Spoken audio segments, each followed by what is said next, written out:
Good morning. Physics fusion में आप सभी का स्वागत है। आज हम जो नया टॉपिक स्टार्ट करने जा रहे हैं अपन, वो है आपका आईआईटी जेईई और नीट दोनों में काम आने वाला, जिसमें अच्छे क्वेश्चन बनते हैं और बेसिक कॉन्सेप्ट से एक सवाल आते हैं। ठीक है, तो अपन बेसिक से एडवांस हाई लेवल पे जाएंगे। तो ना अपना टॉपिक है वो है ज्योमेट्रिकल ऑप्टिक्स।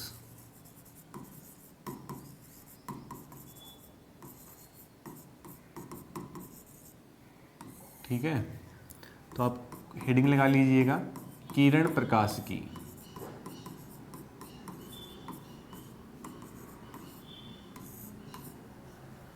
ठीक है, स्टार्ट करें।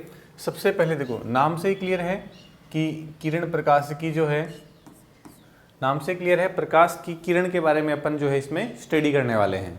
ठीक है, तो जब भी कोई प्रकाश की किरण किसी वस्तु पे पड़ती है तो क्या क्या घटनाएं अपने को देखने को मिलती है डेली लाइफ में, वही अपने को सीखना है। ठीक है, तो देखिएगा, एक बात तो ये हो सकती है कि जब कोई वस्तु है उस पर प्रकाश की किरण आए, अगर ये पॉलिश्ड हो, ठीक है, एक मिनट मैं थोड़ा सा कलर चेंज कर लूँ ताकि अच्छा लगे आपको। अगर ये पॉलिश है,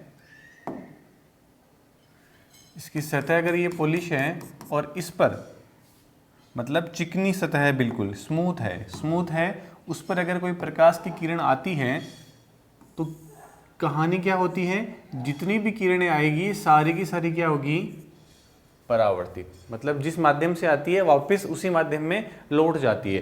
तो ये क्या घटना कहलाती है, जैसे मान लो ये एक तरह से क्या है, दर्पण है। क्या है, दर्पण, मिरर है। ठीक है, तो जितनी आप किरणें आपतित हुई सारी की सारी किरणें वापस लौट जाती है उसी माध्यम में। तो ये घटना क्या कहलाती है, परावर्तन की घटना। क्या कहलाती है, परावर्तन की घटना।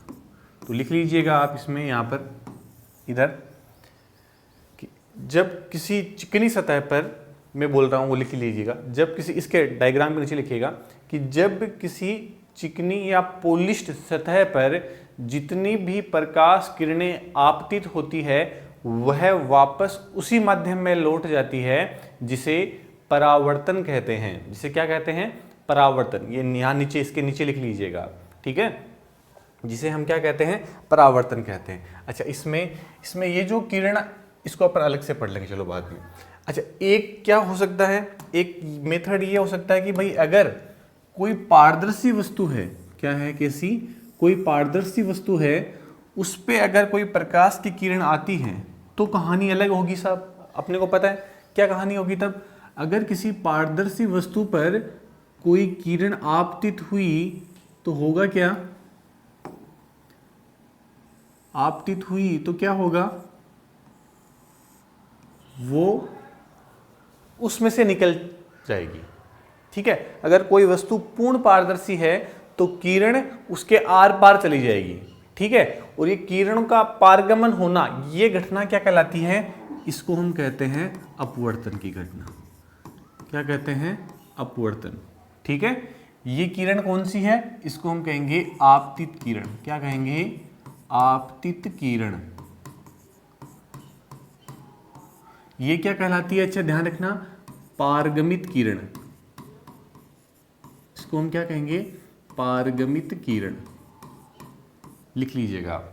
ठीक है, एक केस और बनता है यहां पर, और वो क्या बनता है कि अगर कोई वस्तु जो है वो पूरी की पूरी कैसी हो, ब्लैक हो, परफेक्टली ब्लैक है ना, से आदर्श कृष्णिका है, उस पर अगर कोई आप किरण है वो आपतित करवाओगे तो कहानी क्या होगी, अगर उस पर किरणें आप आपतित करवाओगे तो सारा का सारा वो क्या कर लेगी, अवशोषित कर लेगी, एब्जॉर्प्शन कर लेगी। तो हम इस घटना को क्या कहेंगे, अवशोषण। क्या कहेंगे, अवशोषण, एब्जॉर्प्शन। ठीक है, तीन बातें। अगर कोई किरण है वो किसी चिकनी सतह पर, ठीक है, या पॉलिश्ड सरफेस पे आए तो वापस वो टकराकर उसी माध्यम में लौट जाती है, ये तो घटना कहलाती है परावर्तन की। अगर कोई वस्तु पारदर्शी हो, पूर्ण पारदर्शी हो, उस पर अगर कोई वस्तु है, वो किरण है, वो उस वस्तु पर आए तो क्या होगा, वो आर पार चली जाएगी, ठीक है, उस माध्यम से होकर प्रवेश होकर निकल जाएगी, तो उसको हम क्या कहेंगे, अपवर्तन कहेंगे, ठीक है।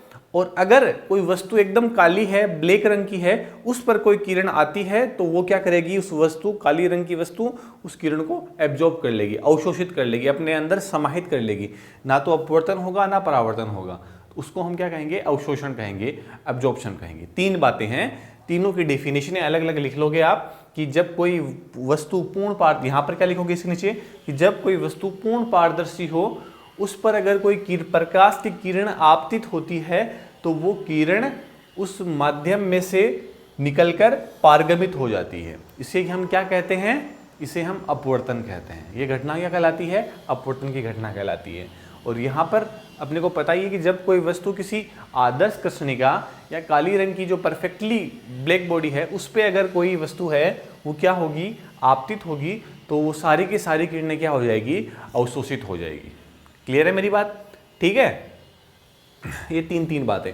अब एक चीज अपने को सबसे इंपॉर्टेंट, ये तो आप 9th में 10th में पढ़ के आए हो, देखो थोड़ा पेशेंस रखना, अभी बहुत बेसिक बातें चल रही है, आपको लग रहा होगा ये तो पता है, ये तो पता है, ये तो पता है, फिर भी मैं आपको इनमें से ही ऐसी चीजें बताऊंगा जो आपको नहीं पता, जो आपको अभी तक नहीं पता होगी, ठीक है। तो बिल्कुल थोड़ा सा पेशेंस रखना, अपन बिल्कुल बेसिक से हाई लेवल पे जाने वाले हैं। तो आप एक क्लास मेरा एक आज ही हो जाएगा, आप बंदा, आपको आज ही पता लग जाएगा कि कहाँ किस लेवल पे अपन पढ़ने वाले हैं। पहली क्लास में हम उस लेवल तक पहुंचने की कोशिश करेंगे, आज के लेवल पे बस थोड़ा सा टाइम का पेशेंस वो रखना, ठीक है। मेरे साथ बने रहो, थोड़ी सी देर की बात हो रहा है। देखना एक चीज हमेशा ध्यान रखना, परावर्तन हमेशा 100% हो सकता है। ये जो है ये 100% पॉसिबल है साहब, प्रकृति के आधार पर। इन प्रैक्टिकली अब देखें तो रिफ्लेक्शन जो है, परावर्तन जो है, रिफ्लेक्शन इंग्लिश में क्या बोलते हैं, रिफ्लेक्शन। रिफ्लेक्शन जो है, देखो इंग्लिश मीडियम का है तो उसको भी साथ साथ बता दूं मैं, रिफ्लेक्शन है वो 100% पॉसिबल है, लेकिन अपवर्तन जो होता है वो 100% संभव नहीं है। 100% संभव नहीं, हाँ 99% संभव है कि भाई जितनी 100 अगर प्रकाश की किरणें आई है और वो अगर किसी पूर्ण एकदम परफेक्टली एकदम कांच के जैसे, पानी हो या कांच हो, कुछ भी हो सकता है, यहाँ पर हो सकता है पानी हो या कांच की स्लेब हो, कोई फर्क नहीं पड़ता, एकदम पारदर्शी है पूरी की पूरी वस्तु, तो भी अगर 100 किरणें आई हैं तो 99 हो सकता है पारगमित होगी, उसके अंदर से निकल गई, लेकिन एक का भले ही क्या होगा, रिफ्लेक्ट होगी वो कुछ ना कुछ किरणें। मतलब मेरा कहने का मतलब 1% किरणें ऐसी निकलेगी जिनका वापस क्या होगा, 1-आधा% जिनका वापस क्या होगा, परावर्तन होगा, और बाकी सारी हो सकती है पारगमित हो। इसका मैं बेस्ट एग्जांपल देता हूँ, पानी है, आपने बचपन में अपनी स्टोरी सुनी थी कि है ना, वो कुएं वाली, कि शेर जो होता है अपनी कुएं में अपनी परछाई देखता है। पानी तो बिल्कुल अपन समझ सकते हैं कि पानी तो एकदम क्या है, पूर्ण पारदर्शी माध्यम है, लेकिन फिर भी उसको उसमें परछाई दिखने का मतलब क्या है कि वो किरणें गई होगी, सतह से टकराई होगी और वापस उसकी आंखों पे पहुंची होगी। इसका मतलब कहीं ना कुछ किरणों का, भले ही वो 1-आधी% हो, कुछ ना कुछ किरणों का क्या हुआ होगा, वहां पर परावर्तन हुआ होगा। इसलिए वापस उसकी, जब उसने अपनी शेर की परछाई, अपन ने सुना था ना बचपन में कहानी, वो छलांग लगा देता है, शेर कुएं में कूद जाता है ना, ये ऐसी कहानी अपन ने सुन रखी है। क्लियर है मेरी बात, ठीक है। तो वो कुछ ना कुछ किरणें वापस क्या हुई होगी, रिफ्लेक्ट हुई होगी। इसका मतलब अपवर्तन कभी भी 100% संभव नहीं है, ये बात ध्यान रखनी। नीचे लाइन लिख लो आप कि क्या लिखोगे, कि यहां लिख लेना कि परावर्तन 100% संभव है, लेकिन यहां पे लिखना कि प्रकृति में अपवर्तन जो है वो 100% संभव नहीं हो सकता।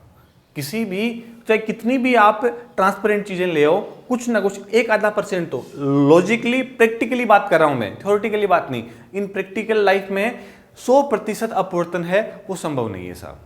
1-आधी% किरणें ऐसी होगी जो निकल जाएगी, ठीक है। और ये अपने को पता ही है कि जो कि जितनी किरणें आएंगी वो सारी की सारी अवशोषित हो जाएगी, जिसको हम क्या कहेंगे, अवशोषण कहेंगे। तीनों का आपने अलग अलग लिख लिया। अब हम बात करते हैं नेक्स्ट पे, देखो देखिएगा आप आराम से, ठीक है। ये माना क्या है, एकदम चिकनी सतह, ठीक है। अब देखिए, जो प्रकाश की किरण आती है ये आने वाली किरण हमेशा कहलाती है आपतित किरण। क्या कहलाती है? आपतित किरण। और ये जिस बिंदु से टकराती है दर्पण के, या जो प्लेन सरफेस है अपना, एकदम स्मूथली सरफेस है, जिस पॉइंट पे मिलती है ना, उस पॉइंट पे डाला गया लंब क्या कहलाता है? अभिलंब। क्या कहलाता है ये? अभिलंब। ठीक है। और ये जो प्रकाश की किरण है, आई, टकराई और वापस क्या हो गई? चली गई। ये क्या कहलाती है? आपके परावर्तित किरण। क्या कहलाती है? परावर्तित किरण।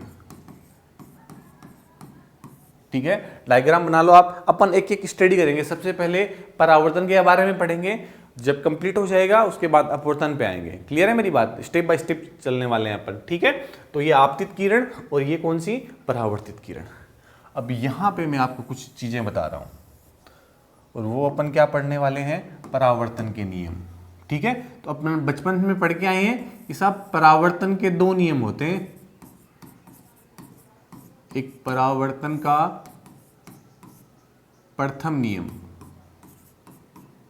First rule. रीडिंग लगा लो। ठीक है, तो परावर्तन का पहला नियम है वो क्या कहता है साहब? परावर्तन का पहला नियम ये कहता है कि आपकी जो आपतित किरण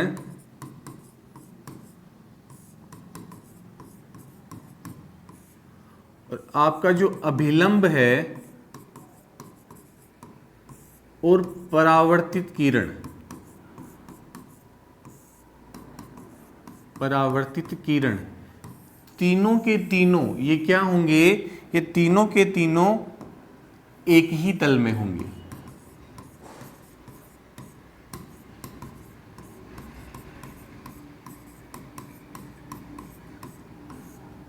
तीनों के तीनों क्या होंगे? एक ही तल में। एक चीज और, परावर्तन का पहला नियम जो होता है वो परावर्तित किरण जो आपकी है, उस परावर्तित किरण का क्या बताता है? तल बताता है। पहला नियम किसके बारे में जानकारी देता है? तो परावर्तन का पहला नियम तल के बारे में जानकारी देता है। किसके बारे में? तल के बारे में। ठीक है, इसी प्रकार से परावर्तन का जो दूसरा नियम, कहने का मतलब यह है कि ये आपतित किरण, ये परावर्तित किरण और ये अभिलंब, तीनों क्या होंगे? एक ही प्लेन में होंगे, है ना। अगर ये बोर्ड के सरफेस से होते हुए आ रही है तो यहां पर ही अभिलंब होगा, और इसी, ऐसा नहीं कि ऐसे रही है और आपका अभिलंब इधर होगा और आपके वापस ही किसी और में जा रही है। तीनों के तीनों का प्लेन एक होगा। कहने का मतलब एक ही प्लेन में स्थित होंगी ये। अगर एक्स वाई प्लेन लिया आपने तो एक्स वाई में किरण आएगी, एक्स वाई में अभिलंब होगा और एक्स वाई में वापस जाएंगी। ऐसा नहीं कि परावर्तित होने के बाद में जेड एक्स में, जेड वाई में चली जाएगी, ऐसा कहीं नहीं होने वाला। तीनों किरणों, तीनों चीजों का प्लेन एक रहेगा, सेम प्लेन रहेगा।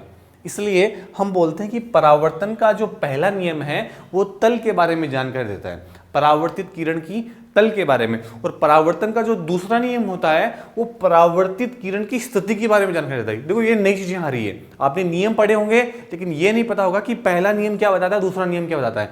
परावर्तन का दूसरा नियम हमेशा परावर्तित किरण की पोजीशन बताता है। जब भी हमें परावर्तित किरण की पोजीशन, उसकी लोकेशन चाहिए होगी ना, तो हम परावर्तन का दूसरा नियम लगाएंगे।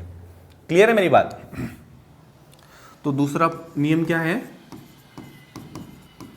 परावर्तन का सेकंड रूल।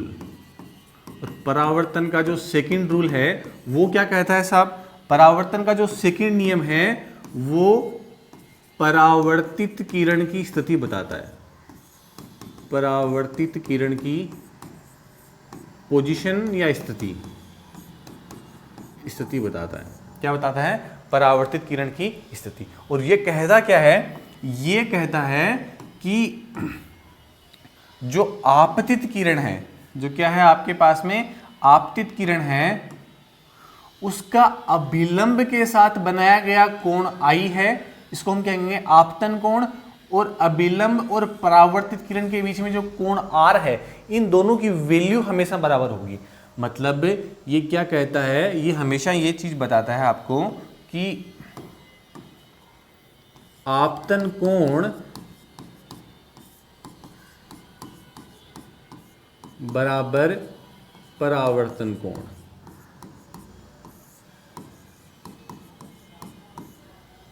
कोण आई बराबर कोण आर, ये चीज आप लिख लीजिए आराम से, साथ साथ में लिखते जाइए, पोज कर लिए चीजों को मैं, या स्क्रीनशॉट ले लो, जैसे आपको सही लगे वैसे आप कर सकते हो, कोई दिक्कत वाली बात नहीं है।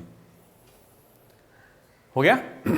तो परावर्तन का सेकंड लॉ हमें परावर्तित किरण की पोजीशन बताता है, और ये क्या कहलाता है कि आपतन कोण और परावर्तन कोण हमेशा, है ना, कि जो अब आपतित किरण है और परावर्तित किरण है ये अभिलंब से हमेशा इक्वल कोण पे रहेगी।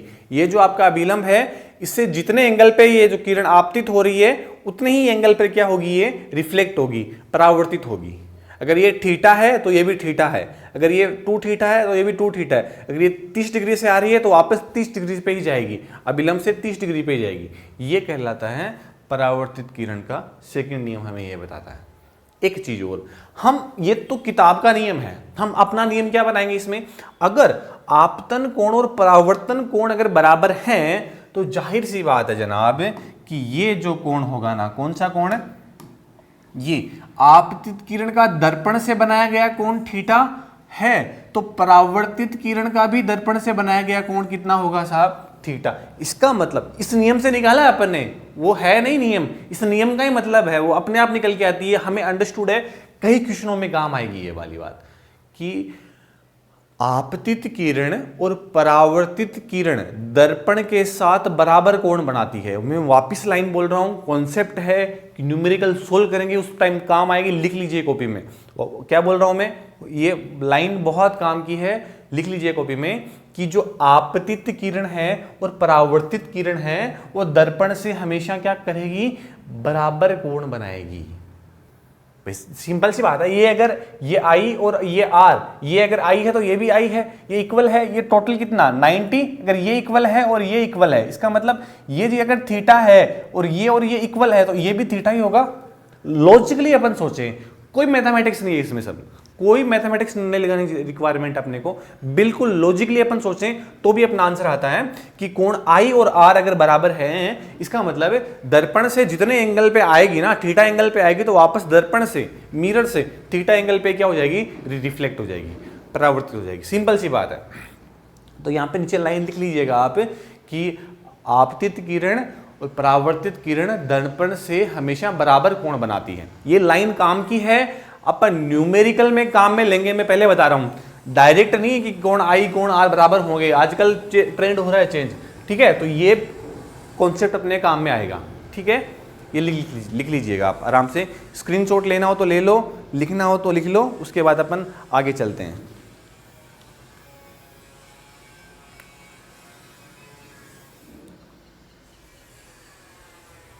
एक मिनट, क्लियर दिख रहा है कि नहीं दिख रहा आपको बोर्ड पे?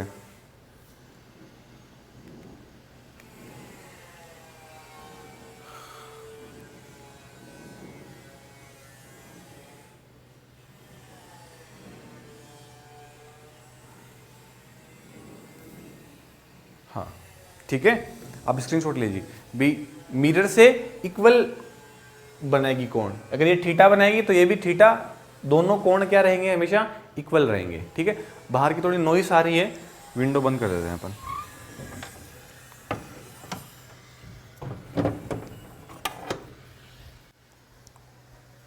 आगे चलें इसमें अपन, कोई दिक्कत यहां तक किसी को, कोई प्रॉब्लम नहीं है, ठीक है। आगे देखिएगा,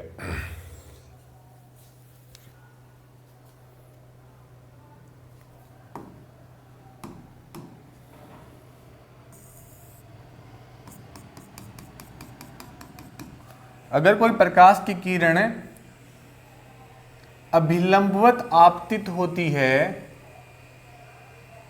अभिलंबवत आपतित होती है तो वापस वो उसी दिशा में चली जाती है, इसको हम क्या कहते हैं, नॉर्मल इंसिडेंट, नॉर्मल इंसिडेंट।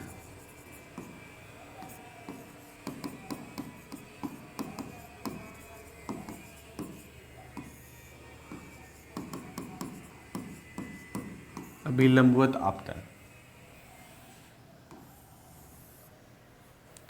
और जब कोई प्रकाश की किरण, ठीक है, किसी भी मिरर के अभिलंबवत, अभिलंबवत का मतलब एक बात और, यहां भी कई बच्चे गलती करते हैं, जहां गलती होगी ना वो मैं पहले ही चीज एक्सप्लेन कर रहा हूं, क्या कि अभिलंबवत आपतन का मतलब ये कतई नहीं है कि आई का मान, आपतन कोण का मान 90 डिग्री है। यहां आप देखिए आपतन कोण क्या होता है, अभिलंब से बनाया गया कोण, तो यहां पर आई की वैल्यू क्या होने वाली है, आई की वैल्यू 0 और आर की वैल्यू भी क्या है, 0 है साहब। आई और आर तो इक्वल होंगे हमेशा, ठीक है। तो ये अपने को ध्यान रखना है कि अभिलंबवत आपतन का मतलब क्या है, अभिलंबवत आपतन का मतलब आई की वैल्यू भी 0 और आर की वैल्यू भी 0।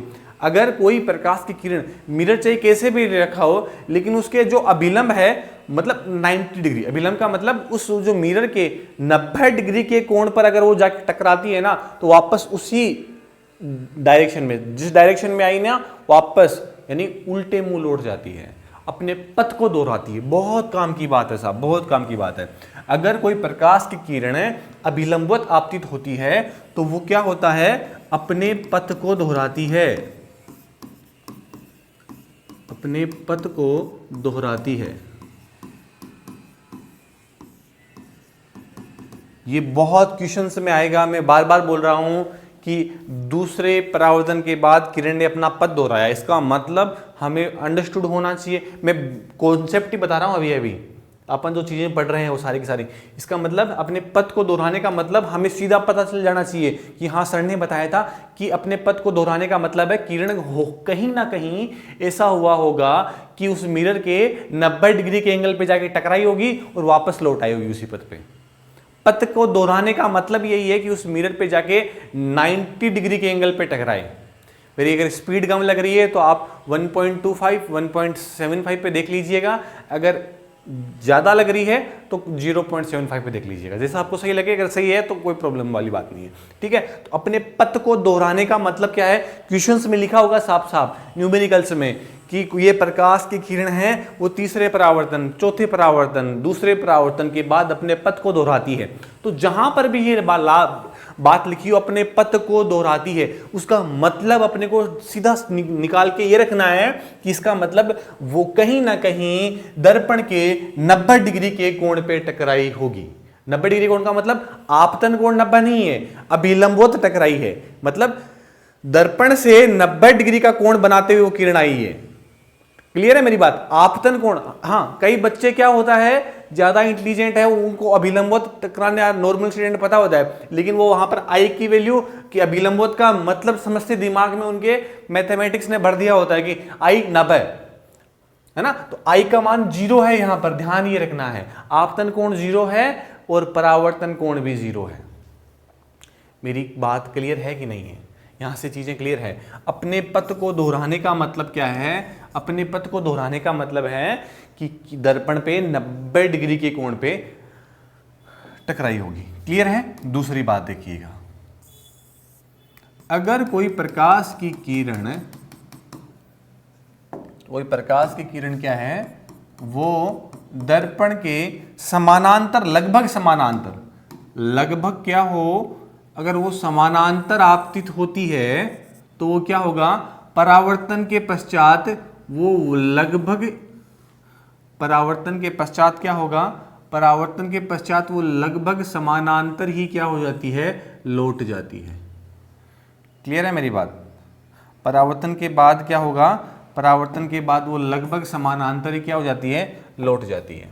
क्लियर है। यहां पर I टेंस टू 90 डिग्री है और R भी लगभग क्या है, 90 डिग्री।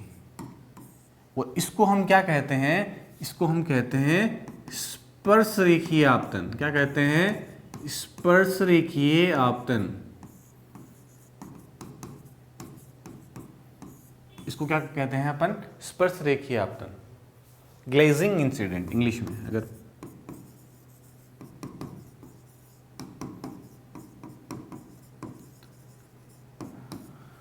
ठीक है, तो तीसरी बात, तीसरी बात,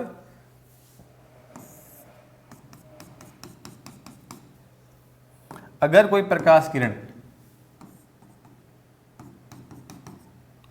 अगर कोई प्रकाश किरण क्या है, तिर्यक आती है, ये तो अपने को पता है, ये तो अपन पढ़ चुके हैं। ये आई और आर, कोण की वैल्यू क्या होगी, कोण की वैल्यू होगी ये कोण आई, ये आर, इसको हम क्या कहते हैं, तिर्यक आपतन, ऑब्लिक इंसिडेंट। ठीक है, ये तो नॉर्मल अपन जो पढ़ गए हैं वही है, ये दो नई बातें हैं। इसमें ध्यान क्या रखना है, इसमें ध्यान ये रखना है कि अभिलंबवत आपतन का मतलब क्या है, या किरण का पथ दोहराने का मतलब, ये काम आएगा, बहुत बार काम आएगा। मैं इसलिए बार बार इस पे जोर दे रहा हूँ। अपने पथ को दोहराने का मतलब क्या है कि वो किरण दर्पण के 90 डिग्री पर, दर्पण का जो प्लेन है उससे 90 डिग्री के एंगल पे टकराई हुई होगी, अभिलंबवत आपतित हुई होगी। जहाँ उसका अभिलंब बनता है मिरर का, उस अभिलंब से होते हुए आई होगी वो, और वापस उसी पथ पे लौट गई। वापस अपने पथ को दोहराने का मतलब क्या हुआ कि वापस उसी जिस पथ से आई उसी उल्टे मुंह लौट जाना। जब भी पथ दोहराने का मतलब उल्टे मुंह लौट जाना, और उल्टे मुंह कब लौटती है वो किरण, जब वो 90 डिग्री के 90 डिग्री के एंगल पर क्या हो, आपतित हो। क्लियर है मेरी बात, आगे बात कंसेप्ट समझ में? ओके, लिख लीजिएगा इसको, स्क्रीनशॉट ले लो, लिख लो, जो आपको सही लगे वैसे कर लो, बेटर जो लगे वो कर लो। ठीक है, नेक्स्ट चल रहे हैं अपन। अब देखो परावर्तन के प्रकार पढ़ लेते हैं अपन थोड़ा सा। तो परावर्तन के प्रकार आप सब पढ़ के आए हो 10th क्लास में, फिर भी अपन थोड़ा सा देख लेते हैं कि परावर्तन जो बेसिकली होता है वो दो प्रकार से होता है। एक जो पोलिश सतह होती है, स्मूथ जो सरफेस होती है ना, अगर उस स्मूथ सरफेस के जो प्रकाश की किरणें आती है तो वो क्या होता है, समानांतर आती है, तो वापस क्या हो, वो समानांतर ही लौट जाती है। अगर वो समानांतर आ रही है तो होगा क्या, समानांतर ही लौट जाएगी। ठीक है, इसको हम क्या कहते हैं, नियमित परावर्तन। क्या कहते हैं, नियमित परावर्तन।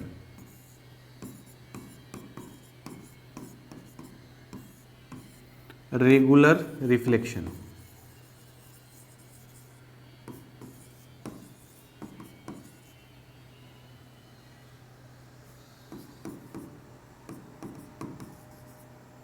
ठीक है, और एक आपके क्या होता है, विसरित परावर्तन। वो क्या कैसा होता है साहब, वो होता है आपकी खुरदरी सतह पर। तो खुरदरी सतह पर क्या होगा, खुरदरी सतह पर अगर कोई प्रकाश की किरण आई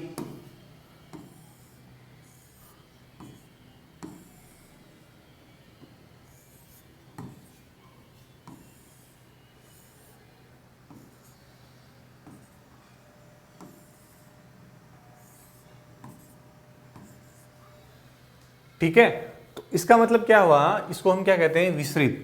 ये किसी भी दिशा में जा सकती है वापस, विसरित परावर्तन।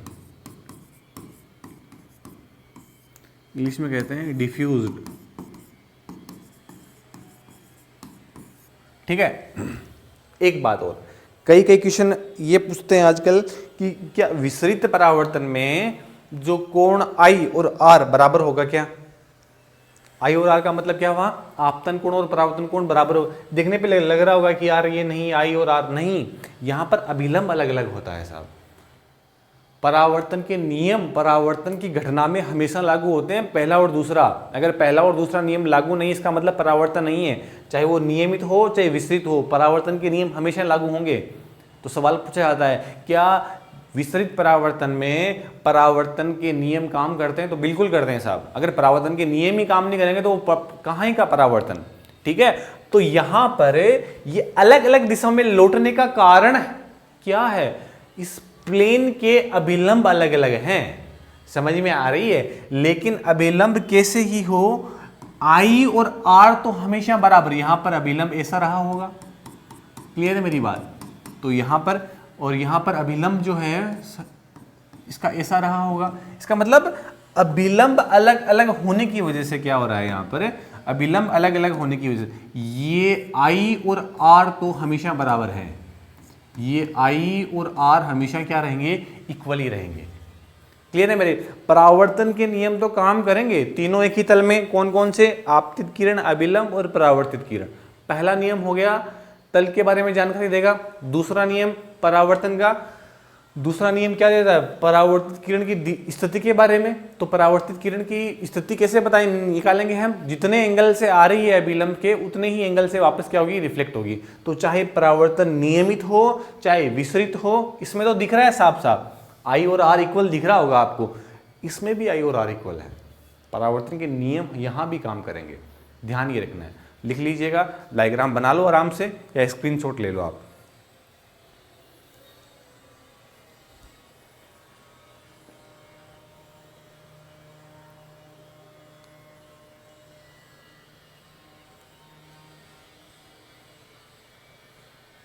ठीक है, ओके, आगे चलते हैं।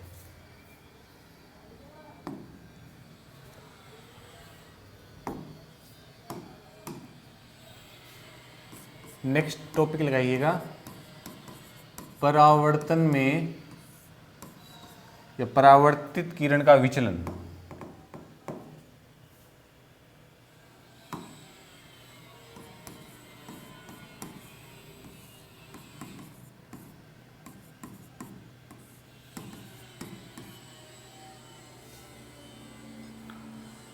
विचलन अपन सीधा टॉपिक लगा लेते हैं ना, बार बार टेंशन ही खत्म है। परावर्तन तो चल ही रहा है अपन, तो अब तो लगाइएगा विचलन, डेविएशन, इंग्लिश में क्या कहते हैं, डेविएशन। अपन डेविएशन कैसे निकालेंगे, तो बेसिक सी बात है साहब, ये मिरर आपका, ठीक है, साथ साथ बनाते जाइए डायग्राम। ये अभिलंब और ये कौन सी किरण है, ये आपके आपतित किरण है। परावर्तन के बाद ये गई, लौट जाई। अब ये जाना किस दिशा में चाह रही थी, ये आपतित किरण किस दिशा में जाना चाह रही थी, तो विचलन ये नहीं बताना है, ठीक है। विचलन का मतलब है कि ये किरण कहीं ना कहीं इधर निकलना चाह रही थी, लेकिन मुड़ी किधर है, इधर मुड़ गई, इधर मुड़ गई। इसका मतलब ये जो एंगल है ना, ये वाला एंगल, ये वाला, यही क्या है, विचलन है। विचलन को डेल से दिखाएंगे हम, तो विचलन क्या हो गया, विचलन डेल बराबर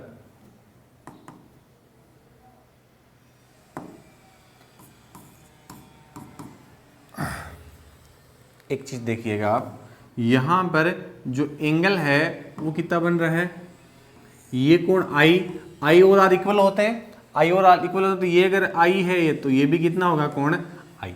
अब टोटल ये जाना इस दिशा में चाह रही थी, ये टोटल पूरा कितना है, 180, 180 में से कितना निकल गया, 2i, तो इसका मतलब विचलन कितना बचा, 180, विचलन कितना रहा है, 180 माइनस 2i। ये बहुत काम की बात है, ध्यान में रखना है अपने को। बार बार अपन नहीं आएंगे कि परावर्तन की घटना में विचलन कितना डायरेक्ट। देखो फॉर्मूले थोड़े से याद करने पड़ेंगे अपने को इस चैप्टर में। डेराइव अपन चीजें करेंगे जितनी होगी पॉसिबल, हर एक फॉर्मूले को डेराइव करेंगे, लेकिन बार बार हम एग्जाम में डेरिवेशन करना नहीं बैठेंगे। फिजिक्स की खास बात है साहब, फिजिक्स की खास बात क्या है कि फॉर्मूला नहीं है तो आप कर सकते हो डेराइव, बट दिक्कत क्या है कि मेंस में और जेई मेंस में और नीट में प्रॉब्लम कहां आती है कि अगर आपको फॉर्मूला नहीं पता ना, फॉर्मूला नहीं पता ना, तो आप सवाल कर ही नहीं सकते। फॉर्मूला पता है तो कर सकते हो, मे बी आप क्वेश्चन को आंसर निकाल सकते हो। मैं ऐसा नहीं कह रहा हूं कि अगर फॉर्मूला पता है तो आप क्वेश्चन कर सकते हो, नहीं, अगर फॉर्मूला पता है तो कर सकते हो आप सवाल, लेकिन फॉर्मूला पता नहीं है तो सवाल भी नहीं हल होगा आपसे। इसलिए फॉर्मूले अपने को साथ साथ याद करने, इसमें थोड़े फॉर्मूले अपने आएंगे, लेकिन हम फॉर्मूलों को में डायरेक्ट ना, एक लॉजिकली अपन सोच रहे हैं, बिल्कुल देख रहे हैं कि कहीं कोई दिक्कत नहीं आने वाली। साफ साफ दिख रहा है 180 माइनस 2i है, ठीक है। यहाँ पर विचलन जो है डेल, उसको कभी कभी ऐसे भी लिखते हैं पाई माइनस 2i, और i यहाँ पर क्या है, आपतन कोण, i क्या है, आपतन कोण, ठीक है। तो ये सभी फॉर्मूला कभी कभी आपको देखने को मिल सकता है, तो एक ही बात है, लिख लीजिएगा, स्क्रीनशॉट ले लो, कोई प्रॉब्लम नहीं है, जैसे आपको सही लगे वैसे कर लो। अच्छा, कभी कभी ये जो है डायरेक्शन भी पूछ लेता है, ध्यान रखना, डायरेक्शन पूछ लेना तो ये पता होना चाहिए, ये अपन डायरेक्शन लॉजिकली निकालेंगे, कोई नियम नहीं होता, कोई रूल नहीं होता। किधर जा रही है सर? Anti clockwise. किधर? Anti clockwise. जरूरी नहीं है ये हाँ एंटी क्लॉकवाइज है तो हर बार, कभी कभी क्लॉकवाइज भी हो सकता है, ठीक है ना। तो अपने को ये पता होना चाहिए कि इधर जानी थी, जा इधर रही है, इसका मतलब एंटी क्लॉकवाइज, तो विचलन किधर हुआ, किस दिशा में हुआ है? Anti clockwise. अगर इधर होता मूर्ति किरण तो अपन बोल देते हैं क्लॉकवाइज। तो मे बी क्लॉकवाइज हो सकता है और मे बी एंटी क्लॉकवाइज, कोई फिक्स नहीं होता। लिख लो आप आराम से।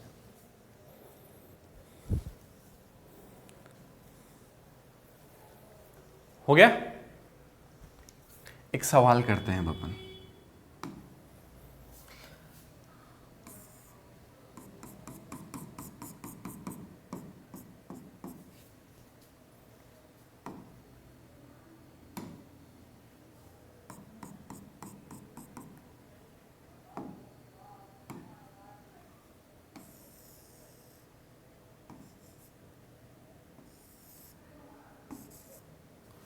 आपको ये एंगल है वो दिया गया है कितना? 60 डिग्री। कितना दिया गया है? 60 डिग्री। आपसे पूछा क्या है? विचलन। क्या पूछा गया आपसे? विचलन पूछा गया है। ये सवाल है साहब। तो विचलन क्या होता है अपने को आंसर निकालते हैं अपन। विचलन क्या है साहब? विचलन का मतलब अपने को पता है परावर्तन हो रहा है, तो परावर्तन में जो विचलन होता है वो 180 माइनस क्या? 2i। सिंपल सी बात है। अब ध्यान रखना आई जो होता है यहाँ पर आपतन कोण है। अपने को ये कोण कौन सा दे रखा है? मिरर के साथ। ये आपतन कोण नहीं है, गलती यहाँ पर होती है, अपन आई की वैल्यू 60 लिख देता है। नहीं, ये अगर 60 है तो ये कोण कितना होगा? 30 डिग्री। भैया विलंब 90 बनाता है तो ये 60, तो ये कितना? 30। तो आई का मान कितना है यहाँ पर? तो आई का मान 30, तो डेल बराबर 180 माइनस 2 इंटू 30। तो विचलन कितना आ गया? 180 माइनस 60, तो विचलन कितना है? 120 डिग्री का। ठीक है, क्लियर है मेरी बात? अच्छा, डायरेक्शन अपन देख सकते हैं। किरण इधर जाना चाह रही थी, ठीक है, इधर जाना चाह रही थी, और ये घूमी किस दिशा में है? घड़ी की दिशा में। मैंने कहा था ना पिछले वाले में एंटी क्लॉकवाइज था, लेकिन इस वाले में क्लॉकवाइज। डायरेक्शन हम लॉजिकली ही फाइंड करेंगे, सबसे जरूरी बात, डायरेक्शन हम लॉजिकली ही निकालेंगे, और कोई मेथड नहीं, कोई रूल नहीं होता। जाना इधर चाह रही थी, घूमी इधर है, डिफ्लेक्ट इधर हुई है, यही तो है डेल, यही तो है विचलन। भाई यही तो है विचलन, यही तो है विचलन, ये डेल। तो इधर रिफ्लेक्ट हुई है, इसका मतलब ये कौन सा है 120 डिग्री? किधर? क्लॉकवाइज या एंटी क्लॉकवाइज? घड़ी ऐसे ही घूमती है तो कौन सा है ये? Clockwise direction. बात समझ में आ रही है मेरी? क्लियर है एकदम? लिख लो आप, एग्जांपल लिखिएगा, सॉल्यूशन लिख लीजिएगा।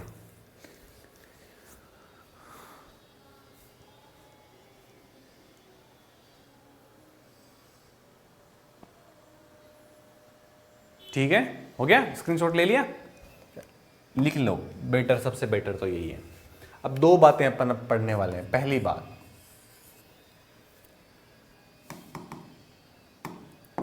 पहली चीज, परावर्तन घटना में हम देखेंगे कि भाई जो आपतित किरण है उसको घुमाने पर परावर्तित किरण पर क्या इफेक्ट आने वाली। क्वेश्चन आते हैं कई बार कि आपतित किरण को घुमा दिया हमने, मान लो 60 डिग्री से घुमा दिया, 30 डिग्री से घुमा दिया, तो परावर्तित किरण पर क्या इफेक्ट आएगा, ठीक है। और अगर हम मिरर को घुमा दें तो क्या इफेक्ट आएगा। दो अलग अलग बातें हैं और दो अलग अलग कहानियां हैं, ठीक है। तो मैं पहला केस है वो पहला बता रहा हूं कि आपतित किरण को घुमाने पर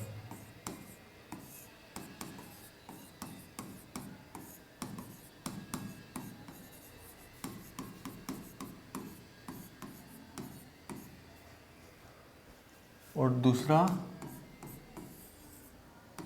दर्पण को घुमाने पर।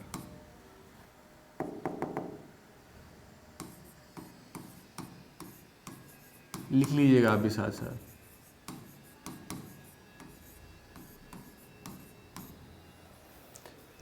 ठीक है, अब देखिए,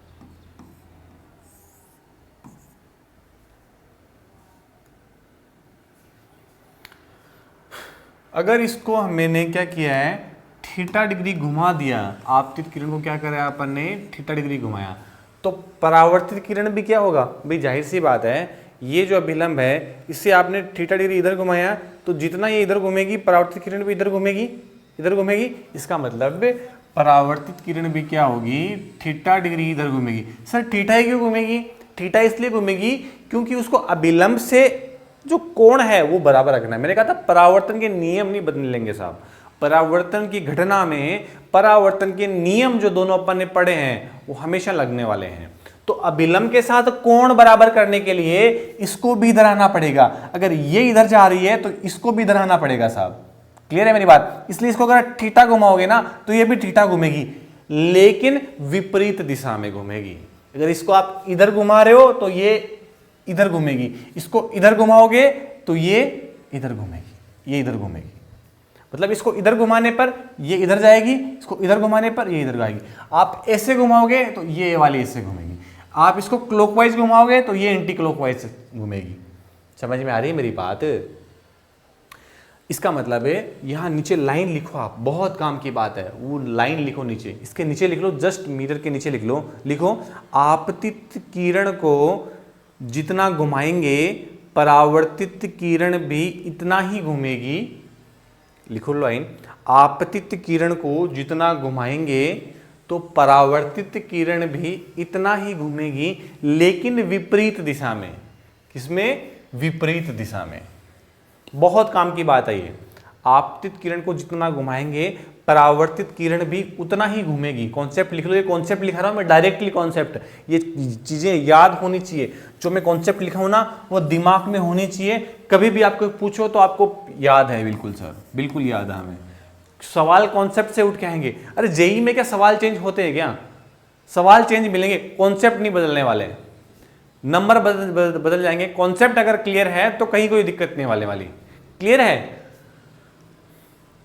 तो नीट हो चाहे जेई हो, क्वेश्चन कॉन्सेप्ट पे पूछे जाते हैं। फिजिक्स में तो मैं बेसिकली बात करूं तो फिजिक्स को में कॉन्सेप्ट पे सवाल बनते हैं साहब। तो ये लाइन लिख लिया आपने कि आपतित किरण को जितना घुमाएंगे परावर्तित किरण भी उतना ही घूमेगी, लेकिन विपरीत दिशा में, अपोजिट साइड में। ठीक है, अब हम कहानी बात करते हैं किसकी? दर्पण की। ठीक है, मिरर की। देखिएगा,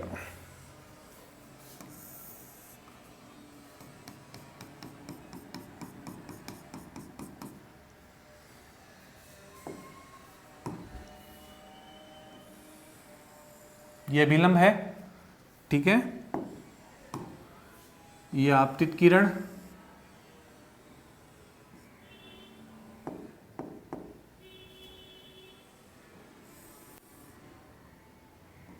ये परावर्तित किरण।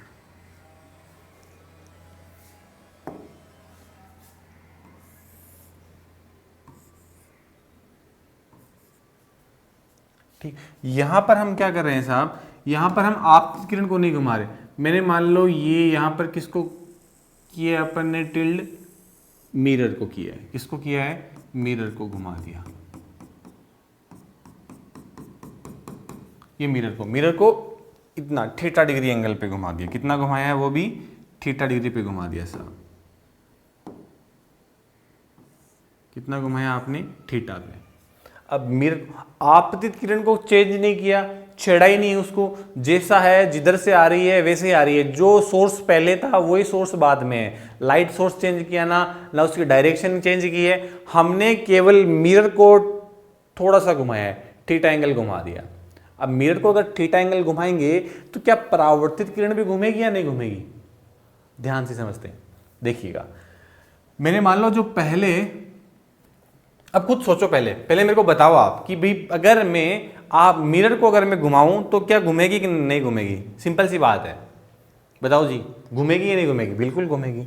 अगर आपने मिरर को भी घुमाया है तो परावर्तित किरण भी घूमेगी। किधर घूमेगी, कैसे घूमेगी, वो दूसरी बात है, अपन देखते हैं। अगर अपन ने कहा था, एक चीज अपन ने कही थी कि आपतित किरण हमेशा दर्पण से जितने कोण पे आती है परावर्तित किरण भी दर्पण से उतना ही कोण बनाती है। तो मेरे को बताओ, ये अगर मैंने मान लिया कि पहले ये कोण कितना बना रही थी? अल्फा बना रही थी। कितना बना रही थी कोण, ये आपतित किरण इस मिरर के साथ में, जो पहला मिरर इधर रखा हुआ था, तो पहले कोण कितना बना रही थी, अल्फा बना रही थी। तो ये किरण भी इसके साथ में कितना कोण बनाएगी, अल्फा ही बनाएगी। सिंपल सी बात है, सिंपल सी बात है ना। तो जैसे ही मैंने इसको घुमाया तो ये घुमाते ही क्या हुआ होगा, घुमाते ही ये, जैसे मैंने इसको मिरर को घुमाया तो परावर्तित किरण भी थोड़ी क्या हुई होगी, रिफ्लेक्ट हुई होगी। क्या हुई होगी, थोड़ी सी रिफ्लेक्ट हुई होगी।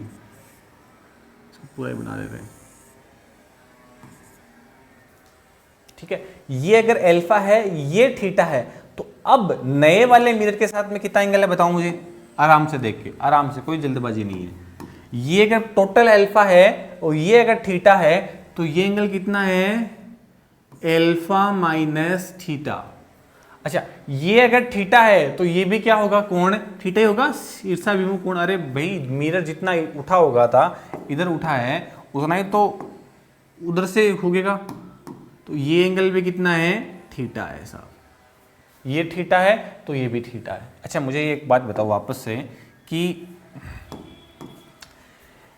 अब ये जो किरण है, ये वाले मिरर के साथ में ये किरण कितना कोण बना रही है, अल्फा माइनस थीटा। तो ये अब परावर्तित किरण ये वाली भी इसके साथ कितना कोण बनाएगी, ये वाला एंगल कितना होगा। अगर ये अल्फा माइनस थीटा है तो ये एंगल कितना होगा, ये भी कितना होगा साहब, अल्फा माइनस थीटा होगा। भाई ये अब नई जो परावर्तित किरण है, ये नई परावर्तित किरण है, आपकी तो चेंज नहीं होने वाली ना, आपकी तो चेंज नहीं होने वाली, नई परावर्तित किरण है। ये किरण कितना कोण बनाएगी, अल्फा माइनस थीटा। कितना कोण बनाएगी, ध्यान से समझना तो समझ में आएगा। मैं वापस से एक बार और एक्सप्लेन करूंगा, ठीक है। अब मुझे बताओ, ये टोटल अल्फा माइनस थीटा है और ये एंगल कितना है, थीटा। तो अब ये परावर्तित किरण पहले वाले के साथ कितना कोण बनाएगी, ध्यान से सोच के बताना, आराम से सोच के बताना, कोई जल्दबाजी नहीं है।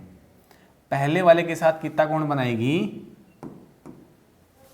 ये देखो, ये कितना, अल्फा माइनस थीटा।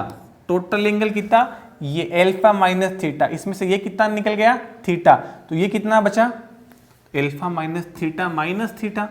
तो टोटल कितना आया, अल्फा माइनस 2 थीटा। इसका मतलब क्या हुआ कि आप अगर दर्पण को अल्फा, जो दर्पण को थीटा डिग्री घुमाओगे तो परावर्तित किरण कितना घूमेगी, 2 थीटा। कितना घूमेगी, 2 थीटा। समझ में आ रही है, क्यों भाई, क्यों 2 थीटा कैसे। तो ये एंगल कितना है, अल्फा माइनस 2 थीटा। तो ये कितना रहा होगा, 2 थीटा।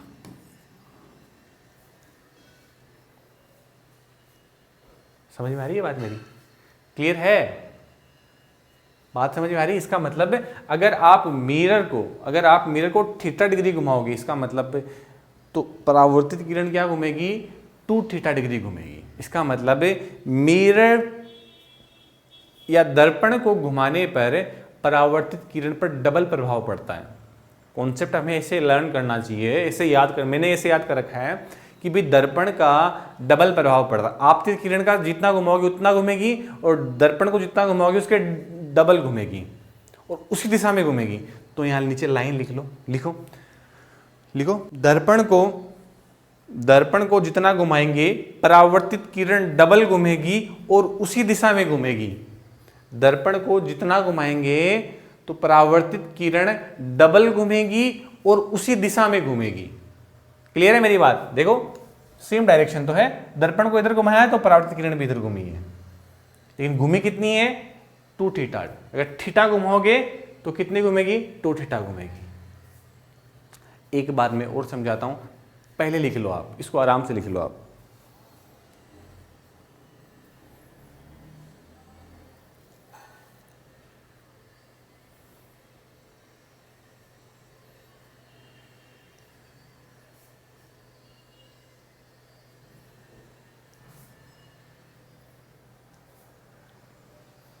देखो मिरर को जैसे ही मैंने थीटा डिग्री घुमाया है ना, पहले अपन ने लिया कि भाई आपतित किरण का मिरर के साथ में एंगल कितना, अल्फा। मिरर को अगर थीटा घुमा दिया तो ये अब एंगल कितना बचा, अल्फा माइनस थीटा। अगर ये अल्फा माइनस थीटा है तो अब घूमने के बाद जो किरण आई वो मिरर के साथ भी कितना बनाएगी, अल्फा माइनस थीटा। हम क्यों, क्योंकि हमने कहा था कि परावर्तन के नियम से कोई भी किरण दर्पण से जितने कोण पर आपतित होती है वापस परावर्तन के बाद उतना ही कोण पर क्या हो जाती है, परावर्तित। तो ये वाली अगर किरण है, इस वाली मिरर, नए वाली मिरर के साथ में अगर अल्फा माइनस थीटा के साथ कोण बना रही है, तो अब जो परावर्तित किरण है वो भी इस नए वाले मिरर के साथ में कितना एंगल बनाएगी, अल्फा माइनस थीटा। ये अल्फा माइनस थीटा है और मिरर कितने पे घुमा हुआ है, थीटा पे, तो ये एंगल कितना, अल्फा माइनस 2 थीटा। भाई अल्फा माइनस थीटा में से थीटा निकाल दोगे ना तो पीछे वाला एंगल आ जाएगा अल्फा माइनस 2 थीटा। इसका मतलब डबल इफेक्ट पड़ता है साहब, दर्पण को घुमाने पर आप परावर्तित किरण पे डबल प्रभाव पड़ता है। सिंपल सी ये लाइन याद रखनी है अपने को, बेसिक बात याद कैसे रखना है कि आपतित किरण को घुमाने पर तो जितना घुमाओगे उतना ही घूमेगी और विपरीत दिशा में घूमेगी, लेकिन दर्पण को घुमाने पर क्या होगा, दर्पण को घुमाने पर परावर्तित किरण डबल घूमेगी और उसी दिशा में घूमेगी, जिधर आपने मिरर घुमाया है उसी दिशा में घूमेगी। क्लियर है मेरी बात, लिख लो आप आराम से, फिर अपन इस पे एग्जाम्पल करते हैं तो एकदम आराम से समझ में आएगी चीजें। अच्छा पहले लिख लिया था, चलो ठीक है, फिर अपन डायरेक्ट एग्जाम्पल ही करते हैं हम सीधा। ठीक है, लिखा हुआ है तो एग्जाम्पल ले लेता हूँ मैं सीधा एक बहुत ही बेसिक नॉर्मल जो एग्जाम्पल है वो ही ले लेते हैं अपन। ये विलंब है, ये आपतित किरण है, ये परावर्तित किरण है। अगर सवाल क्या पूछ रहे हैं, अगर इसको घुमाया मान लो 4 डिग्री, आपतित किरण को कितना घुमाया है, 4 डिग्री, दर्पण को घुमाया है 10 डिग्री, तो आप बताओ परावर्तित किरण पर क्या प्रभाव पड़ेगा। पहले आप सोल्व करो फिर मैं करता हूँ। आप किरण को घुमाए इस दिशा में 4 डिग्री और मिरर को घुमाया 10 डिग्री इधर, है ना, ऐसे घुमाया, कहने का मतलब 10 डिग्री इधर घुमाया है, तो परावर्तित किरण पर क्या प्रभाव पड़ेगा। सवाल लिख लो आप, सोल्व करो आप, मैं बताता हूं साथ में आपको। तो लॉजिकली अपन सोचें तो आपतित किरण का तो कितना इफेक्ट पड़ता है साहब, आपतित किरण जितना घुमाओगे ना तो परावर्तित किरण भी उतना ही घूम जाएगी, लेकिन अपोजिट दिशा में। इसका मतलब 4 डिग्री आपने इधर घुमाया तो अपन अलग अलग देखेंगे। सबसे पहले आपतित किरण वाला देखेंगे, ठीक है। तो सबसे पहले आपतित किरण का इफेक्ट देखेंगे, तो आपतित किरण को जितना घुमाया परावर्तित भी उतना ही घूम जाएगी। इसका मतलब यहां पर कितना डिग्री घूमेगी, 4 डिग्री घूमेगी। अच्छा, क्लॉकवाइज या एंटी क्लॉकवाइज, ये आप ऐसा घुमा रहे हो क्लॉकवाइज, तो ये कैसा घूमेगी, एंटी क्लॉकवाइज। अब अपन देखेंगे दर्पण का इफेक्ट। तो दर्पण पे क्या हुआ, 10 डिग्री आप घुमा रहे हो, किधर घुमा रहे हो, क्लॉकवाइज या एंटी क्लॉकवाइज, क्लॉकवाइज घुमा रहे हो, तो परावर्तित किरण भी किधर घूमेगी। मैंने कहा था कि दर्पण जिधर घूमेगा परावर्तित किरण भी उसी दिशा में घूमेगी, लेकिन डबल घूमेगी। वापिस ये लाइन याद रखना है, दर्पण जिधर घूमेगा ना, दर्पण जिस दिशा में घूमेगा परावर्तित किरण उसी दिशा में घूमेगी, लेकिन डबल घूमेगी। जितना दर्पण को घुमा रहे हो उसके डबल। आपतित किरण जितना घुमाओगे परावर्तित किरण उतना ही घूमेगी और उसके विपरीत दिशा में घूमेगी। इसका मतलब इसको आपने क्लॉकवाइज घुमाया तो ये एंटी क्लॉकवाइज की ओर आएगी। अगर मिरर को आपने क्लॉकवाइज घुमाया तो परावर्तित किरण भी क्लॉकवाइज ही घूमेगी। इसका मतलब क्या हुआ, अगर 10 घुमाया है तो ये घूमेगी कितनी, 20। कितना घूमेगी, 20 डिग्री। और किधर घूमेगी, क्लॉकवाइज या एंटी क्लॉकवाइज। ये लॉजिकली, ये तो अभी अपन प्रैक्टिस कर रहे हैं, पहला क्वेश्चन है तो अपन इतना लिख रहे हैं, वरना सीधा आंसर है इसका, 2 सेकंड का आंसर है। और 20 किधर है, क्लॉकवाइज है।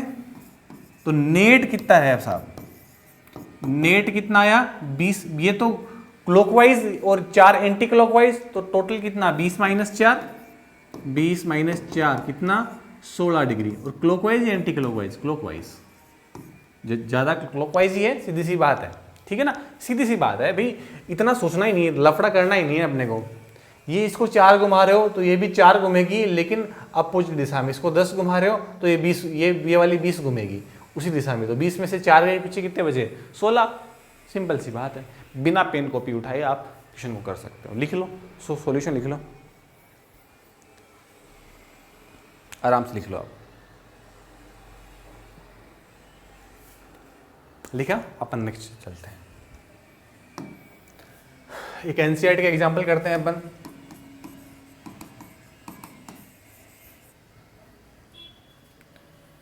ठीक है, इस एग्जांपल में कहते हैं कि एक लाइट सोर्स है और वो लाइट सोर्स है, एक सामने इसके एक मिरर रखा हुआ है और इस मिरर के वो अभिलंबवत आपतित होती है या अपने पथ को दोहराती है, किरण पथ को दोहराती है, इसका मतलब क्या हुआ, इसका मतलब ये अभिलंब होता आपतित हुई होगी, है ना। और ये यहाँ से इस लाइट सोर्स से इसकी दूरी कितनी दे रखी है अपने को, 1.8 मीटर। कितनी दे रखी है, 1.8 मीटर के डिस्टेंस पे रखा हुआ है, ठीक है। तो ये कह रहा है कि जब ये अपने पथ को दोहराती है तो जब ये वहाँ या वापस आती है तो वहाँ पर एक रेड स्पॉट बन जाता है। क्या बन जाता है, रेड स्पॉट बन जाता है।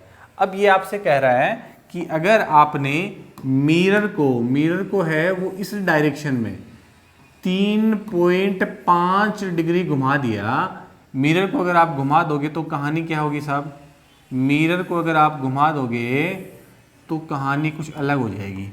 और कहानी अलग क्या बनेगी, अब बनेगा, अब ये पूछ रहा है कि मिरर को घुमाने पर जो रेड स्पॉट की पोजीशन है ना वो चेंज होएगी, सिंपल सी बात है। और रेड पॉइंट जो स्पॉट है आपका लाल धब्बा है उसकी पोजीशन आपको फाइंड करनी है, ऊपर है या नीचे। सबसे पहले अपने को ये देखना पड़ेगा कि रेड स्पॉट ऊपर शिफ्ट हुआ है या नीचे शिफ्ट हुआ है।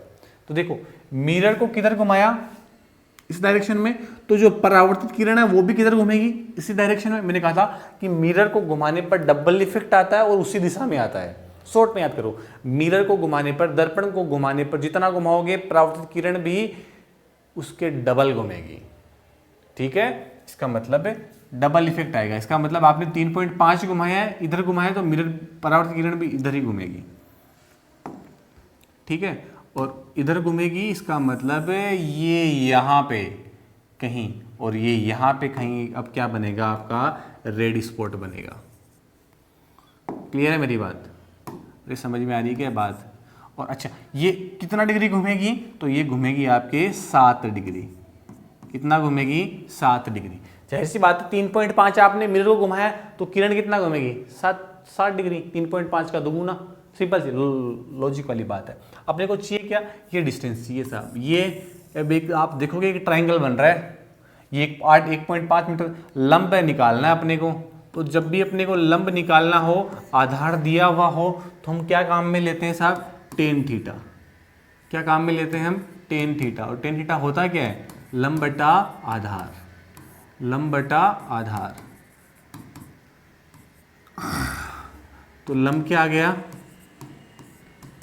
आधार इंटू टेन थीटा, आधार इंटू टेन थीटा। आधार कितना, 1.8 और टेन कितना, टेन 60 डिग्री। 60 डिग्री का मान निकालना अपने को, है ना। तो एक चीज अपन ध्यान रखो, अपने को पता है कि थीटा जब स्मॉल हो, थीटा क्या हो, स्मॉल हो। यहाँ पे थीटा क्या है, छोटा है, थीटा क्या है, स्मॉल है। थीटा अगर स्मॉल हो तो साइन थीटा है वो भी लगभग थीटा के बराबर होता है, और टेन थीटा जो होता है वो भी लगभग थीटा के बराबर होता है। क्लियर है मेरी बात, ठीक है। ये क्यों है ऐसा भी मैं एक्सप्लेन कर दूंगा। चलो देखो क्या होता है, साइन का ग्राफ ऐसा कुछ होता है, ऐसा ही कुछ ग्राफ होता है साइन थीटा का, ठीक है। तो जब होगा क्या है, जब थीटा बहुत ही स्मॉल है, थीटा मतलब यहाँ पर पास आया तो ये वैल्यू, इसकी वैल्यू यहाँ पर है। इसका मतलब जितना थीटा बढ़ाओगे उतना ही क्या बढ़ेगा, इसकी वैल्यू बढ़ेगी। बाद में नहीं होगा, यहाँ पर π/2 पर अलग होएगा, 1 होएगा, है ना, बाद की बात नहीं करेंगे। लेकिन जब थीटा छोटा है ना तो ये बिल्कुल लीनियर बढ़ रहा है, जितना थीटा बढ़ेगा उतनी उसकी वैल्यू बढ़ रही है। क्लियर है मेरी बात, बहुत ही लीनियर है। तो जब थीटा बहुत ही स्मॉल होने पर वैल्यू भी उतनी आ रही है उसकी। इसीलिए हम कहते हैं, मैथमेटिकल टूल में पढ़ेंगे अपन कि थीटा जब भी स्मॉल होगा तो हम फिजिक्स में ये काम में लेंगे, बार बार काम में लेंगे। मैं आज बता रहा हूँ, एक्सप्लेन कर रहा हूँ। थीटा जब स्मॉल तो साइन थीटा भी थीटा, टेन थीटा भी थीटा। इसका मतलब ये कितना, ये आपका कितना आ गया, 1.8 इंटू टेन 7 का मान क्या होगा, 7 डिग्री। अब डिग्री को अपने को किस में कन्वर्ट करना है, रेडियन में। डिग्री में तो आंसर नहीं लगते ना अपन, ये डिग्री में है और ये वो डिस्टेंस है, तो इसको π/180 से मल्टीप्लाई कर दो। सिंपल सी बात है, चेंज करना आता है अपने को, इतना तो बेसिक पता है। 1.8 गुणा कितना हो गया, 180 डिग्री था, पाई का मान रख दो, 22/7 रखा है मैंने, तो 7 से 7 कट गया, ये कितना बच गया, 22 180, ठीक है। डिग्री से डिग्री कैंसिल हो गई, और ये कितना बचा, फिर ये 0 हटा दो 10, और फिर ये कितना बचा, 18 से ये गया 10 बार, तो ये कितना बचा भाई, 0.22 मीटर, या मैं बोल दूं 22 सेंटीमीटर, 22 सेंटीमीटर। ठीक है, इसका मतलब क्या हुआ कि ये शिफ्टिंग कितनी हुई है इसकी, 22 सेंटीमीटर। ये स्पॉट अपनी जगह से ऊपर की ओर शिफ्ट हुआ है, और कितना शिफ्ट हुआ है, 22 सेंटीमीटर। ये आंसर है इसका, लिख लीजिएगा आप, स्क्रीनशॉट ले लो, लिख लो, कुछ भी कर सकते हो आप, जैसे आपको सही लगे वैसे आप कर ले, कोई प्रॉब्लम नहीं है। और नहीं समझ में आए, नहीं है तो आप पूछ सकते हो आराम से, कोई दिक्कत वाली बात नहीं है।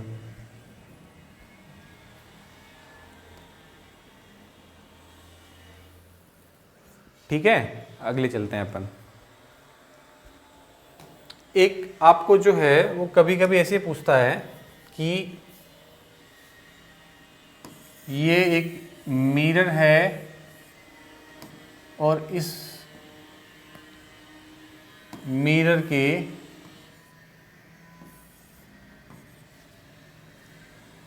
इसको ऐसे घुमाने पर मिरर को ओमेगा बराबर 7 रेडियन पर सेकंड की स्पीड से मिरर को अगर हम घुमाते हैं तो ये जो रिफ्लेक्टेड है इसकी स्पीड अपने को ओमेगा, इसकी स्पीड अपने को फाइंड आउट करनी है। इसकी स्पीड अपने को क्या करनी है, फाइंड आउट करनी है। ठीक है, तो ये अपने को ध्यान में रखना है। ये अपन ने पीछे जो किया था, ये 2 थीटा से ये परावर्तित किरण। तो यहाँ पर एक चीज और अपने को ध्यान में रखनी है कि अगर ये थीटा क्या है, कोणीय विस्थापन ही है, तो कोणीय वेग भी कितना होगा, 2 ओमेगा, अगर है ना, अगर एक्सेलरेशन पूछे तो 2 अल्फा। तो ध्यान में रखना है कि परावर्तित किरण किस वेग से घूमेगी, अगर वापस में बोल रहा हूं, अगर दर्पण को विस्थापन ना देंगे, वो वेग दे दे, दर्पण को अगर ओमेगा स्पीड से घुमाएं तो परावर्तित किरण 2 ओमेगा से घूमेगी और उसी दिशा में घूमेगी। अगर दर्पण को हम अल्फा एक्सेलरेशन से रोटेट करें तो परावर्तित किरण 2 अल्फा से रोटेट होगी, उसी दिशा में होगी। ये अपने को ध्यान में रखना है। क्लियर है मेरी बात? ठीक है ना भाई, थीटा है ना, ये तो विस्थापन है, तो अगर इसमें चेंज होगा स्पीड में, कोणीय विस्थापन में चेंज होगा तो कोणीय वेग आएगा, कोणीय वेग में चेंज होगा तो कोणीय त्वरण आएगा, एंगुलर एक्सेलरेशन आएगा। वो आगे की बातें अपन बाद में पढ़ेंगे, अगर नहीं समझ में आए भी तो। हाँ जी, तो ओमेगा अगर 7 रेडियन पर सेकंड की स्पीड से इसको मिरर को घुमा रहे हैं, तो आपको ये पूछ रहा है कि साहब इसके ये जो परावर्तित किरण का कोणीय वेग ये कितना आएगा। तो कई बच्चे क्या करते हैं, सीधा ही कर देते हैं कि साहब ये अगर 7 से है तो ये कितने से घूमेगी, 14 रेडियन। ऐसा नहीं है, ये आपको बेवकूफ़ बनाने के लिए दिया गया है। ये मिरर के प्लेन में नहीं है ना आपकी किरण, ये मिरर तो ऐसे रखा हुआ है और किरण ऐसे आ रही है। समझ रहे मेरी बात? समझ रहे हो? इसको अगर घुमा रहे हो, मिरर वो कंडीशन कब अप्लाइड है, जब मिरर उस प्लेन में हो, उसके मतलब अगर मिरर को आप ऐसे ऐसे घुमाओ ना, ऐसे आप तो मिरर को तो ऐसे ऐसे घुमा रहे हो, क्या फर्क पड़ेगा, जितने से आ रही है उतने से वापस आएगी। समझ रहे हैं मेरा ये सवाल क्या कहना जा रहा है? मिरर को ऐसे ऐसे घुमाने पे, मिरर को अपने ही तल पे आप करवा रहे रोटेट, मिरर का प्लेन चेंज नहीं करवा रहे आप, उसी तल में आप घुमाओगे ना तो कोई इफेक्ट नहीं पड़ने वाला। तो हम लिख देंगे साहब ओमेगा कितना होगा, 0 होगा। समझ में आई बात? लाइन लिखो इसमें, क्वेश्चंस के नीचे एक लाइन लिखो जो मैं बोल रहा हूं वो लिखो। दर्पण को अभिलंब के सापेक्ष या स्वयं के तल, या ब्रैकेट में लिख लो, स्वयं के तल में कितना भी घुमाएं तो फिर भी इसका प्लेन चेंज नहीं होगा, यानी तल है वो परिवर्तित नहीं होगा, प्लेन चेंज नहीं होगा, अर्थात परावर्तित किरण पर कोई प्रभाव नहीं पड़ेगा। दर्पण को आप उसके प्लेन में कितना ही घुमा दो, जब तक प्लेन चेंज नहीं होगा तो परावर्तित किरण के भी क्या नहीं होगा, उस पर कोई प्रभाव नहीं पड़ेगा मिरर को घुमाने का। समझ में आ रही है मेरी बात? क्लियर है? आगे चलते हैं साहब। एक एग्जांपल लिखो।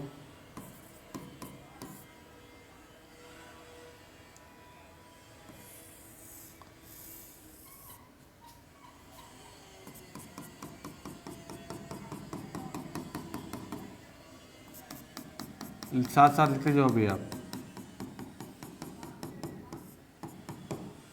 ये मिरर 1 नंबर, ये दूसरा मिरर, ठीक है, 2 मिरर है। यहाँ पर इसका क्या है, अभिलंब है, और ये यहाँ पर हम कोई किरण है वो आपतित कर रहे हैं कितने एंगल पर, आई पर। कितने एंगल पर, आई पर। ये दोनों के बीच में कोण दे रखा है कितना, 60 डिग्री। तो सवाल ये कह रहा है कि दूसरे परावर्तन के पश्चात जो किरण है, ये वाली किरण, वो अपने पथ को दोहराती है।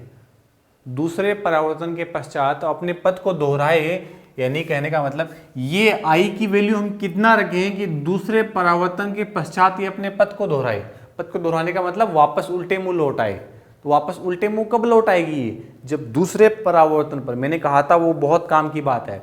पथ को दोहराने का मतलब क्या है कि वो जब दूसरे परावर्तन पे भी, कौन से परावर्तन में दोहरा रही है पथ, दूसरे पे। इसका मतलब दूसरे पर कहीं ना कहीं वो किरण दर्पण के 90 डिग्री एंगल पर आपतित हुई होगी, तो वापस आ गई उसी दिशा में, उल्टे मुंह लौट आई वापस। क्लियर है मेरी बात, ऐसे याद रखो आप तो चीजों को। दूसरे परावर्तन के पश्चात भी ये पूछ रहा है कि कोण यहाँ पर आई का मान कितना हो कि दूसरे परावर्तन के पश्चात, सवाल लिख लो आप, दूसरे परावर्तन के पश्चात किरण अपना पथ दोहराए। किरण अपना पथ दोहराए, इसके लिए आई का मान पूछा आपसे कि आई का मान कितना हो कि दूसरे परावर्तन के पश्चात ये जो प्रकाश किरण अपना पथ को क्या हो, दोहराए। तो ये पहला परावर्तन, देखिएगा सवाल इतना ही है, अब अपन सोल्व कर रहे हैं इसको। तो ये आई रिफ्लेक्ट हुई और इससे टकराई, ये पहला परावर्तन, ये दूसरा परावर्तन। दूसरे परावर्तन पर पथ को दोहराई, इसका मतलब ये एंगल कितना रहा होगा साहब, 90। तब भी ये जिस दिशा में आई है वापस उसी दिशा में लौटेगी। मेरी बात समझ में आ रही है। दूसरे परावर्तन पर पथ को दोहरा रही, इसका मतलब क्या हुआ, ये एंगल कितना, 90 डिग्री है, ठीक है। ये अगर 90 है, ये अगर 60 है, तो ये एंगल कितना बचा, 30 डिग्री। ये अगर 30 है तो ये कोण भी कितना हुआ, 30। और ये अगर 30 है तो आई का मान कितना है, 60 डिग्री। ये आंसर है इसका, ठीक है। लिख लो आप, नहीं समझ में आए तो पूछ लेना वापस से, वरना लिखो आप, आराम से लिखो, कोई दिक्कत वाली बात नहीं है। हो गया। नेक्स्ट क्वेश्चन देखिएगा, एक एग्जांपल है, आप घर से करके लेके आना, देखें कितना अच्छा समझ में है आपको। बहुत ही अच्छा सा क्वेश्चन करवाता हूं मैं आपको, ठीक है। नेक्स्ट एग्जांपल देखिएगा,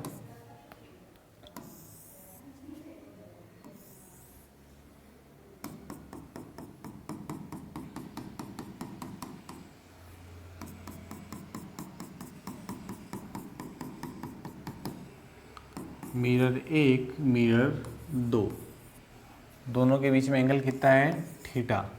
ये आपसे कोई कह रहा है कि साहब ये एक जो प्रकाश की किरण है वो ये वाला जो मिरर है नीचे वाला, इस मिरर के समानांतर है बिल्कुल। इस वाले मिरर की क्या है, समानांतर आपतित हो रही है। ये और ये आपस में क्या है, समानांतर है। अगर ये समानांतर है तो ये थीटा कितना रखें हम इन दोनों के दर्पणों के बीच का। तो सवाल देखो कितनी खूब प्यारा क्वेश्चन है। दोनों मिरर के बीच का एंगल कितना हो कि यही किरण तीसरे परावर्तन के बाद अपने पथ को दोहराई, तीसरे परावर्तन के पश्चात अपने पथ को दोहराई। सवाल लिख लीजिएगा आप, पश्चात अपने पथ को दोहराए।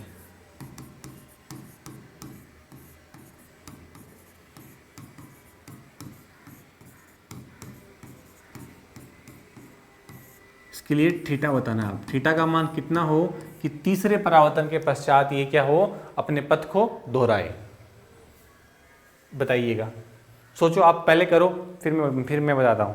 ट्राई करो भाई, तीसरा परावर्तन कर दो, इसका पहला परावर्तन तो इससे हो ही गया, दिख ही रहा है आपको, दूसरा कहीं इससे होगा और तीसरा कहीं वापस इससे होगा। ये इतना तो समझ में आ ही रहा है। जब तीसरे परावर्तन के पश्चात अपने पद को दोहरा रही है, इसका मतलब पद को दोहराने का मतलब, देखो मैं वापस बोल रहा हूं, पद को दोहराने का मतलब दिमाग में फटाफट आना चाहिए कि पद को दोहरा रही है मतलब दर्पण से 90 डिग्री कोण पर आपतित हो रही है। सिंपल सी बात है साहब, अभिलंबवत आपतित हो रही है, अभिलंबवत आपतन हो रहा है, इसलिए मैंने वो कॉन्सेप्ट करवाया था। अभिलंबवत आपतन का मतलब क्या है और स्पर्श रेखीय आपतन का मतलब क्या है। पद को दोहराने का मतलब अभिलंबवत आपतन, दर्पण के से 90 डिग्री, उसके प्लेन के साथ 90 डिग्री का कोण बनाएगी वो किरण। तो क्लिक करनी चाहिए बात फटाफट से। अपने पद को दोहराना, जब भी बात करे उल्टे मुंह लौट जाना, वापस उसी पद पे आना, सब एक ही बात है।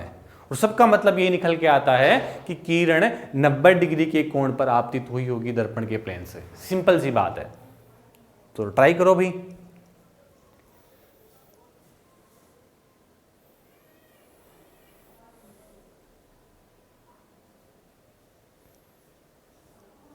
फिर मैं बताता हूं, हुआ कुछ? चलो देखो मैं बताता हूं, कोई दिक्कत नहीं। देखिए हो गया तो अच्छी बात है। ये आई तो ये टकराई होगी ऐसे,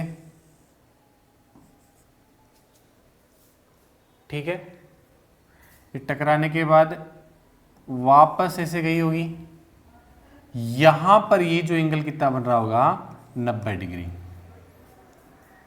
ठीक है।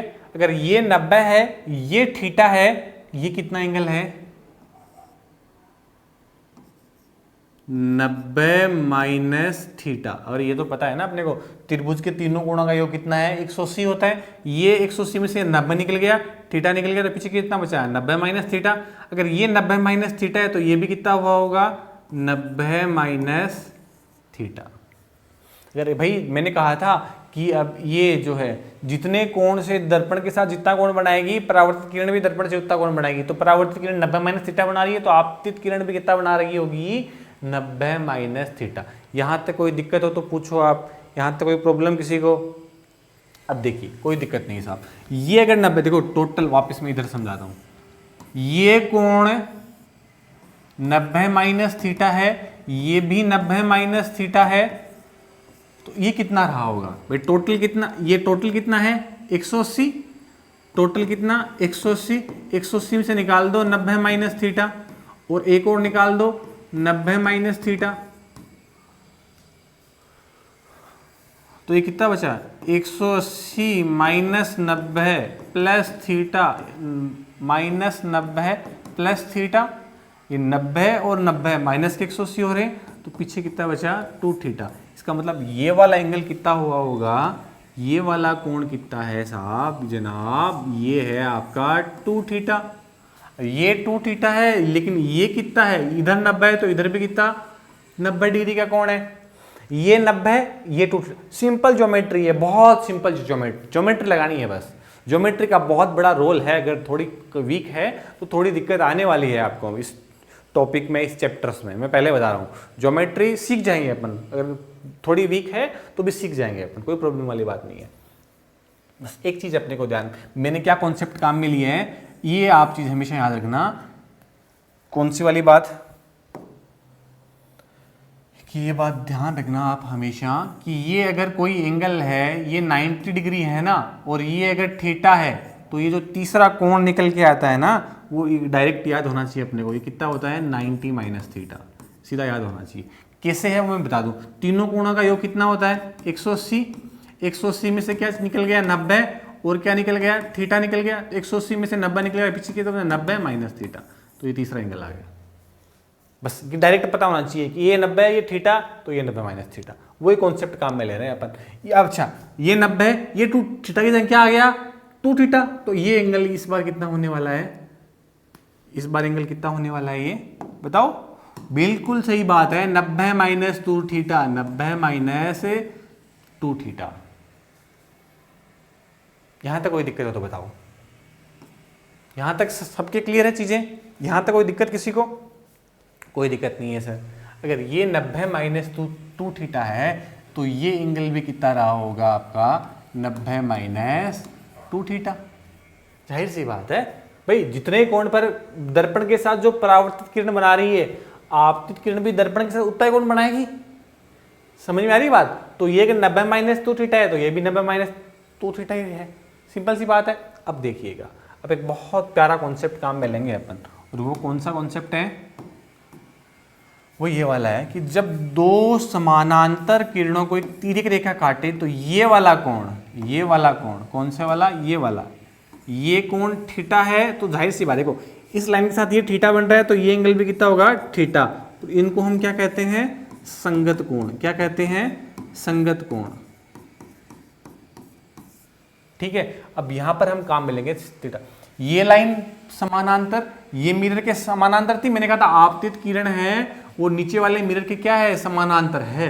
सवाल था ये, पहली लाइन यही थी। ये देखो समानांतर का चिन्ह बनाया हुआ है, तो ये लाइन और ये लाइन समानांतर है। ये मिरर तिर्यक रेखा का काम कर रही है, इसका मतलब ये 90 माइनस थीटा और ये थीटा दोनों आपस में क्या है? बराबर हैं। इसका मतलब 90 संगत कोण से 90 माइनस 2 थीटा बराबर किसके हैं? थीटा के। 2 थीटा को उधर भेजो तो कितना आया? 3 थीटा बराबर 90 को सही लिखो मैं, 90 माइनस 2 थीटा बराबर थीटा, तो उसको इधर भेज दो तो कितना आया? ये 90 बराबर 3 थीटा, तो थीटा बराबर कितना आ गया? 30 डिग्री। और ये इसका क्या है? अपना आंसर। ठीक है, बहुत बेसिक है। ज्योमेट्री भी सीखी अपने, बहुत कुछ सीखा इस क्वेश्चन से। क्लियर है मेरी बात? ओके, बाकी नेक्स्ट क्लास में पढ़ने वाले हैं अपन। Okay, thank you.